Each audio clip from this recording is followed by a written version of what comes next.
حوزنی پیشەی مۆرهەڵکەنی و خۆشنووسی لە ئیستانبول فێر بووە. بە کۆشش و توانای خۆڕسکی بۆی لواوە خۆی وەکو هونەرمەندێکی دیار بخاتە ڕوو. ئەم پیشەیە وەک دیارە پەیوەندێکی بەهێز و ڕاستەوخۆی هەیە لەگەڵ چاپکردن. بەهۆی ئەم دەزڕەنگینیەوە حوزنی لەسەر مس و زەرد و شوشە و بەردی بەنرخ و داری کەوت نووسین و نەخش و نیگاری هەڵکەن. ئەوەی جێی ئافرینە ئەم هونەرمەندە ئەوە نە بە سەلیقە ورد بوو کاری هەڵکەندنی زەنگۆگرافی کە بە چەند چرکەیەک بەهۆی مادەی کیمیاویەوە وێنەیەک یا لاپەڕەیەکی نووسراو لەسەر معدەن دروست دەبێت. کەچی حوزنی ئەو وێنەیە یان نووسینەی بە سومبە واتە قەڵەمی ئاسن لەسەر داری کەوت هەڵدەکەند و وەک زەنگۆگراف کتێبەکانی بە وێنە و خەتی خۆشنووسی دەڕازاندەوە. کە شۆڕشەکەی سعید پیران دەست پێ دەکات، شێخ سعیدی پیران دەست پێ دەکات، ئەو یەکێک لەوانە بووە کە پشگیری لەم شۆڕشە کردووە و یەکێک بووە لەو کەسانەی کە چوونەتە سەر ڕێگەی ئەو شەمەندەفەرێک کە لە تورکیەوە چەچی دەگواستەوە بۆ باکووری کوردستان، بەڵام بە سووریەدا تێدەپەڕی، ڕۆژ ئاوای کوردستاندا تێدەپەڕێت. لەوێ ئەوەکەیان ڕاگرتووە، شەمەندەفەرەکەیان ڕاگرتووە بۆی چەکەکە نەگاتە ئەو شوێنێکەوە شێخ سعیدی پیرانی لێیە. بەڵێ ئەمانە هەموو دەگرن، ئەوسا فەڕەنسیەکان حکمی سووریا دەکەن. یەک لەوانە مامم دەبێ کەوا دووچاری زیندانی دەبێت لەبەر ئەوەی ئەو کارەی کردووە. ئیتر لە زیندانی دەمێنێتەوە ماوەیەکی زۆر، بەڵام بارچڕەیەک بێ ئازادی دەکەن، بەو مەرجە ئازادی دەکەن کە لە سووریا نەمێنێتەوە و هەر بە ئاشکرا فەڕەنسیەکان پێی دەڵێن تۆ بڕۆ لە عێراق ئەوە کوردایەتی خۆت بکە، چکە ئەوە ئینگلیز خەریکە حکوومەتێکی ناوچەی خۆجێی پێک دێنێ لە باشووری عێراق، ببورن لە باکووری عێراقدا، تۆ بڕۆ ئەوێ لەوێ کوردایەتێکی خۆت بکە، بۆ مەرجە ئێمە ئازادت دەکەین. ئەویش ناچار دەبێت کەوا بەڵێ سەر هەڵگرێ و بە خۆی و باوکم لەگەڵی دەبێت، جوموکریانی باوکم. بەڵام لەو کاتەدا جوموکریانی باوکم قوتابی بووە لە زانکۆیەک لە زانکۆکانی بەیڕوت، قوتابی پۆلی دووەمی پزیشکی ددانسازی بووە. حوسێن حوزنی موکریانی هەر شوێنەوار ناسیش بووە، یعنی ئەو شوێنەوارانەی کە بینیوێتی هەمووی تۆماری کردووە. یعنی ئەو سەردەمەی کە ئێستا ئێمە باسیەکەین لەگەڵ بۆ نمونە بردنشینی سۆران ئەگەر ئێستا بێتەوە شوێنەوارەکانی ئاودان بکرێتەوە، هەموو ئەبێ بگەرێتەوە سەر کتێبەکانی حوسێن حوزنی موکریانی، بە تایبەتی مێژووی ئەمارەتی سۆران. ئەبێ لێوێ بزانین ئەمە بە ئەوەی کە ئەو کەسێک کە یەکەم کەس کە گەڕاوەتەوە کوردستان یان لە کورد هاتوێتەوە بۆم بەشەی کوردستان هاتوتە ڕواندوس، حوسێن حوزنی موکریانی بۆ هەمووی تۆمار کردووە، کورد بێ یانی باوڵم. ئەمە پێشتر گەڕیدەکان هاتوون، بەڵام بەسەر پێی ئەوەی کە لە ڕواندوس بینیویانە وەکو شارێک بە تایبەتی دوای میر محەممەد تۆماریان کردەوە ڕۆیشتون. لەمانە زۆر مەسەڵەن وەکو هەم گەڕیدەیەکی ئەمریکیە هەم میسیۆنێرێکی ئەمریکیە جەستن پێرکنس لە ئایاری 1849 دێتەوە ناوچەی ڕواندوس، لێ بەستەنها ئاماژە بە میری سۆران و بە ژمارەی دانیشتوانی ڕواندوز و هەندێک با بڵێن دابوونەری تەکاتن، وردەکاری ناداتن. بەڵام ئەوەی حوسێن حوزنی موکریانی بە ساڵ بۆی دانیشتووە تۆماری کردووە. ئەگەر بین باسی ڕۆژنامەی زاری کرمانجی بکەین لە ڕووی نرخی مێژوویەوە، قۆناغێکە لە دوای قۆناغی کە دەرچوو لە 1926 بەرەو دواوە تا بەردەوام بۆ لە ڕواندوس بووە، قۆناغی قەڵەم و مڕاجعەتە، ئەو قۆناغەیە کە کورد مڕاجعەی خۆی کاتەوە. بەڵام دوای چێ؟ دوای تێکشکانی دوو شۆڕەشی زۆر گەورە لە باشوور و لە باکوور. شۆڕشی شێخ سعیدی پیران لە باکوور 1925 و پێشتری شۆڕشی شێخ محمودی حەفید لە سلێمانی و لە باشووری کوردستان. ئەو قۆناغەیە کە ئەو دێتن لەگەڵ پیرەمێرد. تەمان دوو کەسایەتی ئەو کاتی هەنێ لە وەکو ئایکۆنی ناو مێژووی کوردن، ئەوانە یەکیان پیرەمێردە لە سلێمانی، یەکێکیان حوسێن حوزنی مکوریانی. بەڵام تۆ گە سەیری ڕەواندوز بکەی شوێنێکی ئاوا بچوو کەسایەتێکی ئاوا گەورەی لێە کە هەم کوردستان دەنجراوەتەوە. بەڵێ شارێکی کەنار باڵێن. بەڵام سلێمانی تەماشاکە ناوەندی گەورەترین حرەکەی سیاسی و ڕۆشنبیری و ئابووری ئەو کاتەیە ئەو سەردەمی سەرەتای سەدەی ویستەمە. مەسەلەی زمانزانین خەڵک کاتی خۆی بەبێ مەکتەب خۆی پێگەیاندووە. مەسەلەن باسی ئەوە دەکات لە بیدایەتی ژیانی خۆی کە چۆن ڕۆژە گۆژان خەڵکی دیوە لەسەر لم ناوی خۆیان نووسیوە یان وشەیەکیان نووسیوە، ئەویش پێ معجەب بووە. ئەمە چییە؟ وەڵامە فێربوونە کوێ دەوی لە قوتابخان هەیە. باشە من بۆ نەچمە قوتابخانە. بەڵام بۆ تۆ سەوەر بکە کاکە ئەو جومکریانی ڕەحمەتی برای بە شێوەیە کاریزما بوون، یعنی کاریزمای حەقیقی لەو دووزاتە زۆر بەدەر دەکەوێت. وەرە خۆیان فێرەزما بکەن. ئاخر چۆن چۆتە ئەڵمانیا؟ چۆن چۆتە حەلەب ئەگە عەرەبی نەزانی بێت؟ چۆن چۆتە ئەڵمانیا کە ئەڵمانی نەزانی بێت؟ ئەو ئیشانەی چۆن کردووە؟ هەمووشی خۆرسێک بووە، هەمووشی بە ماندووبوونی خۆیان فێر بووە. ئەنجا ئەمانەش ئافاقی کردوونەتەوە کاکە، مێشکی کردوونەتەوە، زیاتر چوونەتە ناو مەسەلەکان. کاتێک کە چۆتە ئەڵمانیا هەندێک جار باس ئەوە دەکرێت کە تەماشای کردو میلەتی وەکو ئەڵمان کە گوایە کوردیش ئاریە ئەوان حکومەتێکی معەزەمەی گەورەیان هەیە، ئەدی بۆ کورد ناویشی لە قوتوی عەتارانیە. ئەوانە بە تەئکید وەکو دەرێ کاریگەریان لەسەر مێشک و لەسەر ئەوەی بۆچوونی وان هەبووە. بەڵام دیسان یەک شت ئینکار ناکرێت. من دەڵێم غەدرێکی گەورەمان لەو پیاوە کردووە، تاکو ئێستا نەمانتوانیوە وەکو پێویست حتا کارەکانی مێژوی کورد و کوردستانەکەی کە چلو ئەوەندە بەرگەیە ئەو شتانی کە لەسەر تاریخی کورد نووسراوە هەمووی چاپی بکەین و لە یەک شوێن کوێ بکەینەوە. ڕاستە ئێستا مەسەن زاری کرمانجی و ڕۆناجی و باوڕ و کۆشیشی هەندێک لایەن چاپ کراون بەڵام مێژوەکانی کە ئەدی ئەو شتانی کە بەناوی بە شەعر و بەپەخشان بەناوی خەندۆک و بەناوی حوزنی و بەناوی داما و بەناوی بێژەن دەینووسی کارە کوێنە کۆکراونەتەوە. حوزنی بایەخی زۆری بە وێنەگرتن داوە. بێگومان ئەم پیشەسازیە پەیوەندی بە چاپەوە هەیە. بۆ ئەم مەبەستە کتێبێکی بە ناوی وێنەگری و کۆڵین لە ساڵی 1934 دانەوە. مەبەستی لەم کتێبە ئەوە بوو نهێنیەکانی پیشەی فۆتۆگراف و زەنگۆگراف بۆ ڕۆشنبیری کورد ئاشکرا بکە. هەموو وێنە و خەتە خۆشنووسەکانی ناو ئەو کتێبەی لەسەر داری کەوت هەڵکەندووە. حوزنی نەیدەتوانی بەبێ پیشەی ڕۆژنامەگەری بژی. لەبەر ئەوە ئەم جارەیان بیری لەوە کردەوە کوارێکی هەفتەیی زانستی و کۆمەڵایەتی و ئەدەبی بە ناوی ڕووناکی لە هەولێر بڵاو بکاتەوە. بۆ ئەم کارە پێویستی بە خاوەن ئیمتیاسە بوو. بە پێی قانونی ئەو سەردەمەی عێراق و هەموو جیهان دەبوو ئەو کەسە باوەڕنامەی زانستگای هەبێ و موچەخۆری میری نەبێ. لەو کاتەدا تەنیا مەحامی لە ناو کۆمەڵدا باوەڕنامەی زانستگایان هەبوو، موچەخۆریش نەبوون. لەبەرەوە کەسێکی هەولێری بەناو محەممەد مستەفا بووە خاوەنی ئیمتیازی ڕەسمی کۆواری ڕۆناچی. بەڕاستی حوزنی خۆی هەموو کاروبارێکی کوارەکەی بەڕێوا برد. زۆربەی وتارەکان خۆی دەینووسیەوە و ئامادەیەکردن. خاوەن ئیمتیاز لە ژمارە یەکەم و دووەم هەندێ وتاری بۆ بڵاوکراوەتەوە. سێتاها داوایان لێ دەکەت کە بێنە ڕەواندز. بۆ مەرجێکەوە هەموو شتێکیان بۆ دابین بکات لە خانوبەرە لە شوێن بۆ چاپخانەکە. جا ئەوسا دەگەڕێنەوە چاپخانەکە لەگەڵ خۆیان دێن و دێنەوە بە یەکجاری دێنە.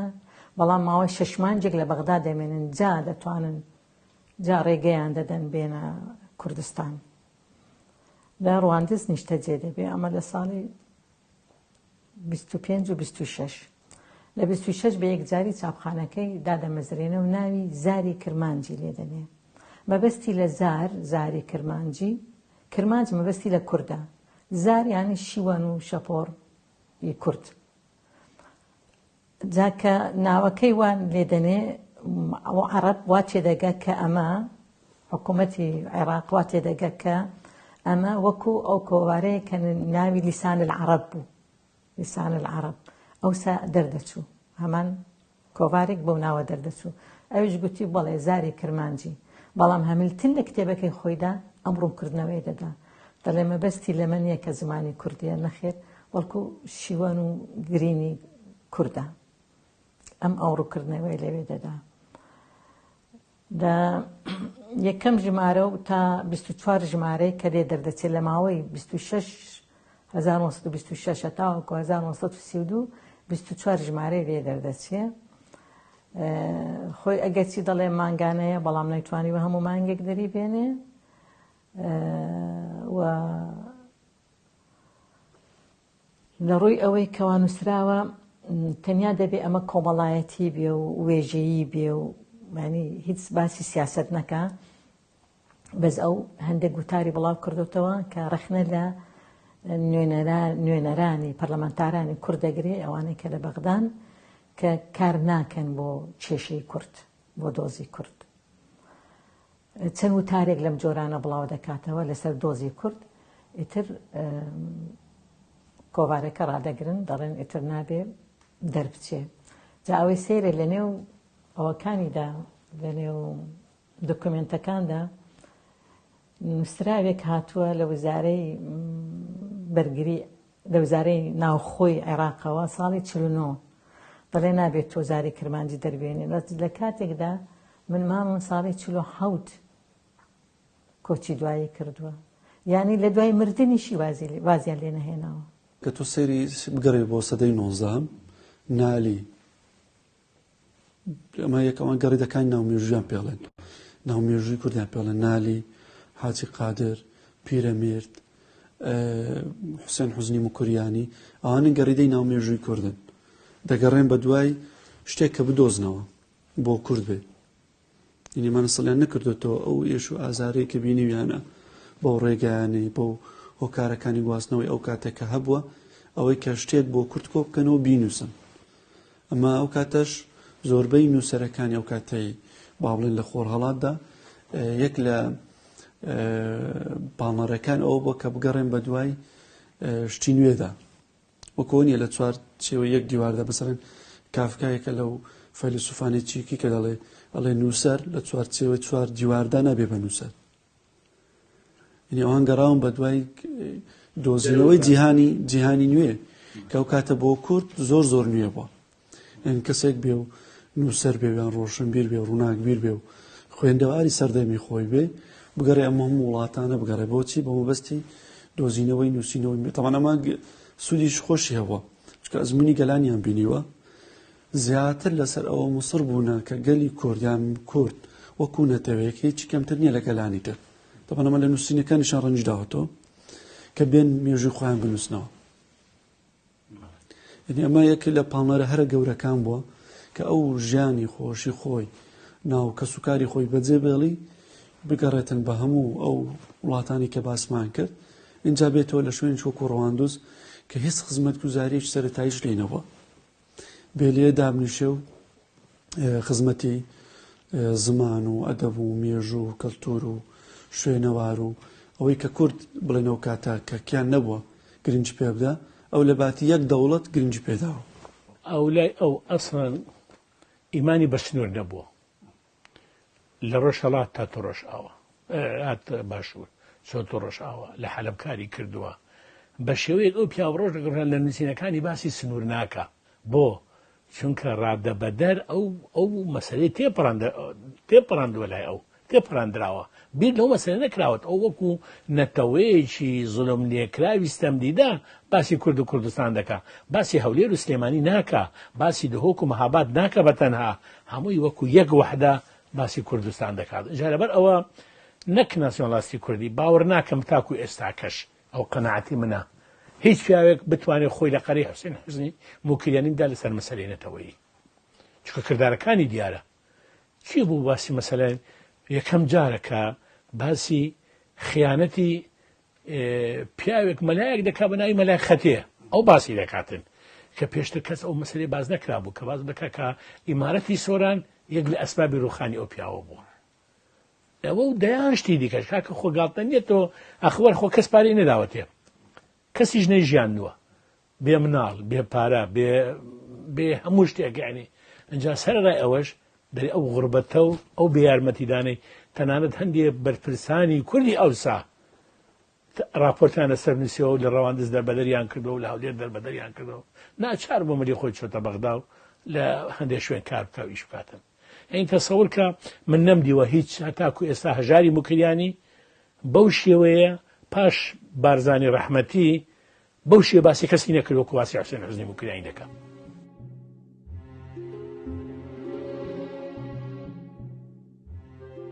لە وەرگێڕانە بەتوانا بوو بە تایبەتی لە وەرگێڕانی هەموو جۆرە نووسینێکی عەرەبی و فارسی بۆ زمانی کوردی. ناوەڕۆکی نووسینەکانی لە بابەت ژیانی ڕۆژهەڵاتناس و پیاوە سیاسیەکانی سەردەمی جەنگی دووەمی جیهانی و شاعیرانی کلاسیکی ئینگلیز و هیدیکە بوون.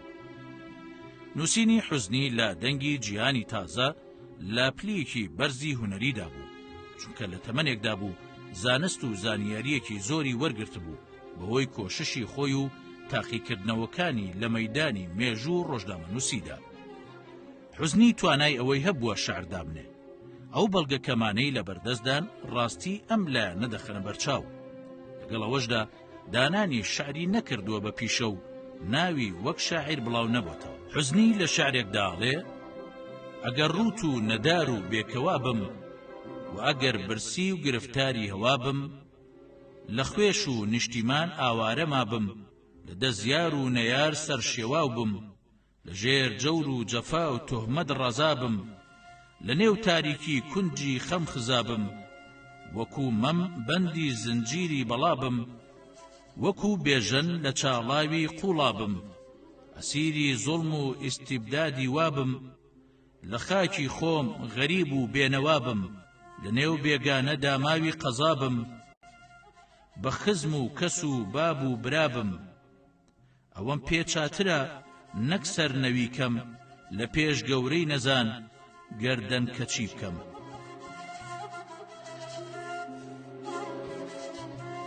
ئەگەر تەمەشای ژمارەکانی بەرایی زاری کرمانجی بکەی دەبینی زۆربەی وتارەکان بابەتەکانی کە لێو بڵاو کراونەتەوە حوسێن حوزنی خۆی ئەم وتارانەی نووسیوە بە ناوی سینحا، بە ناوی ڕەنزدەر، بە ناوی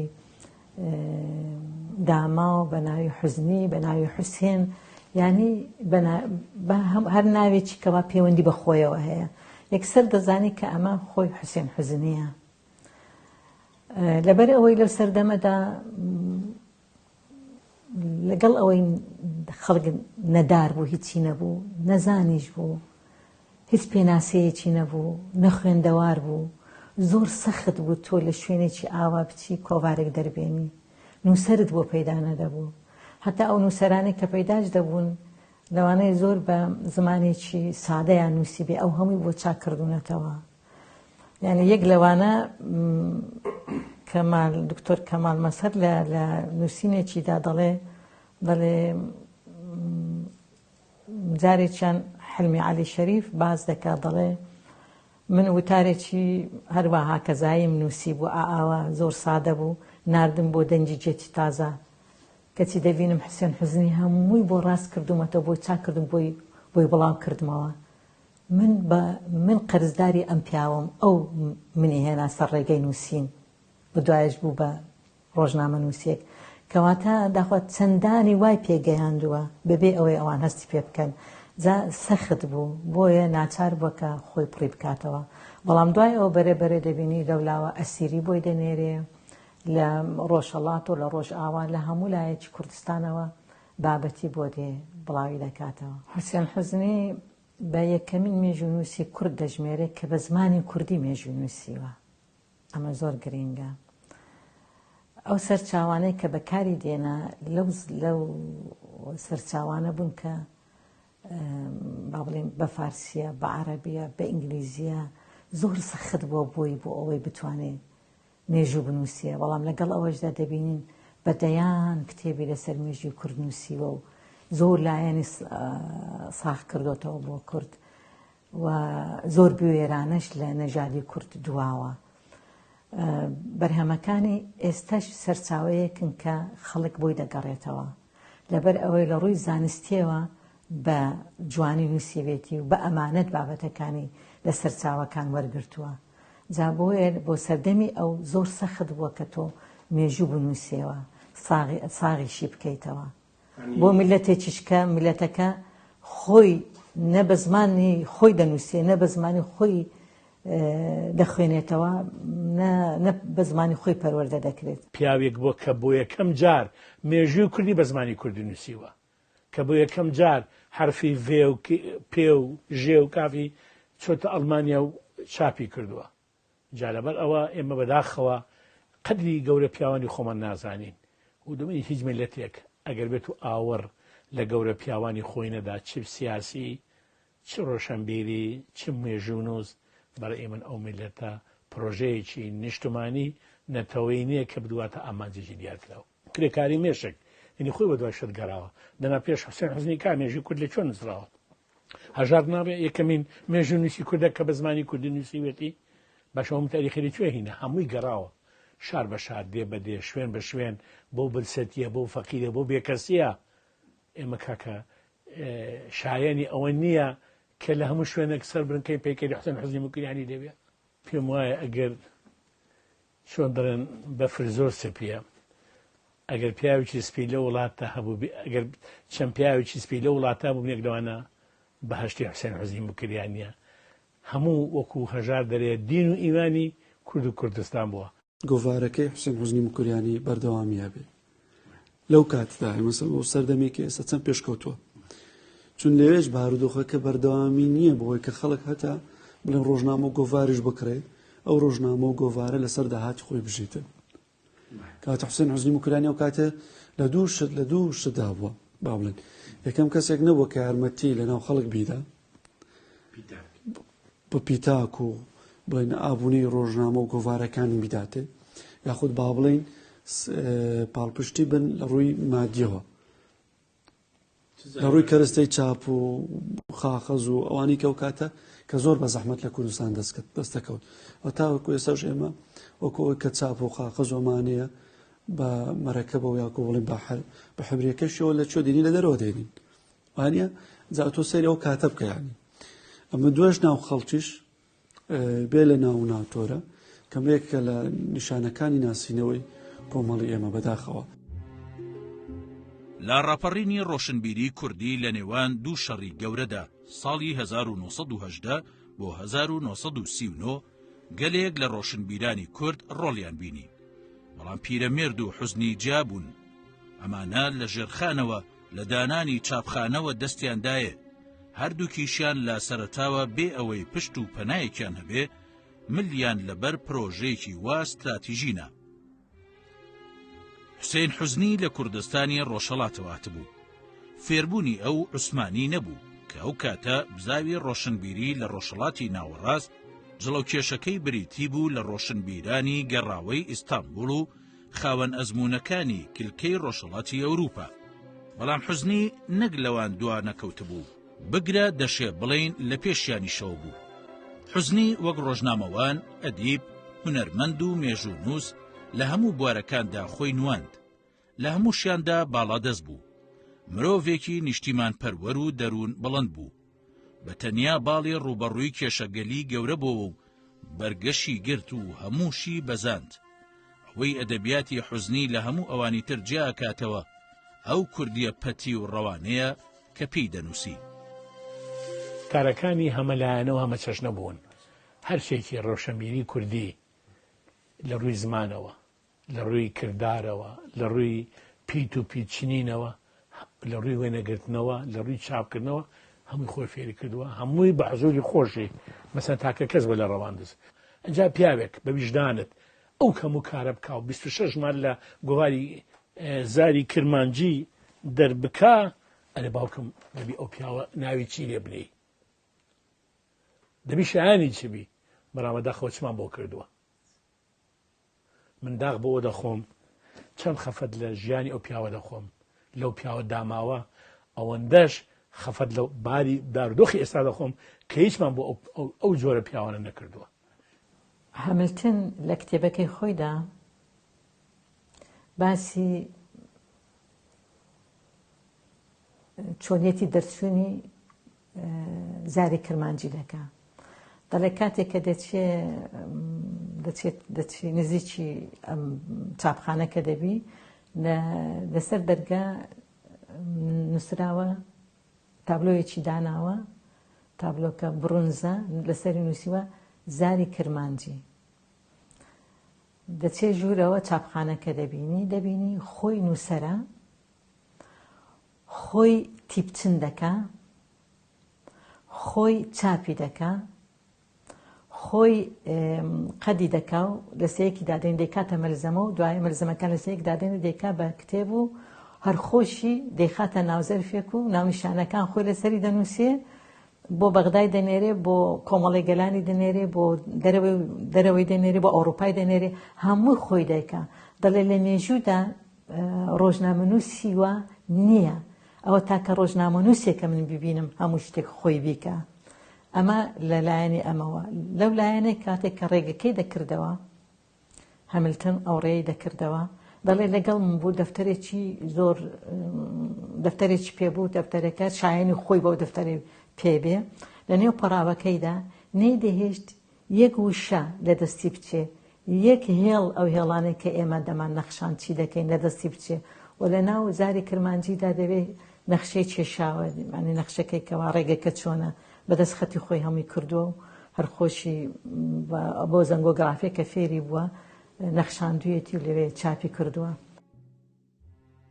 حوسێن حوزنی موکریانی مێژوو نووس و وەستای هونەری مۆرهەڵکەندن و لێتۆگراف و ڕۆژنامەنووس و شاعیر و نووسەر کەسایەتیەکی تایبەت لە مێژووی ئەدەب و ڕۆشنبیری کوردیدا سامانێکی بەپیت و بە کەڵکی لە پاش خۆی بەجێهێشتووە دەوری گرنگی هەبووە لە پێشخستنی ئەدەبی کوردی و نوێکردنەوەی بە تایبەتی لە مەیدانی پەخشانی کوردیدا نمونە جوان و گرنگەکانی لەوتاری ئەدەبی و کورتە چیرۆک و شەعر بەڵگەی خەیاڵ فراوانی و ئەندێشەی قوڵی حوزنی موکریانین ئەم قەڵەمە بە بڕشتە ڕۆژی شەممە ڕێکەوتی 29 ساڵی 1947 لە شاری بەغدا کۆچی دوایی کرد و هەر لە شاری بەغداش بە خاک سپێردرا.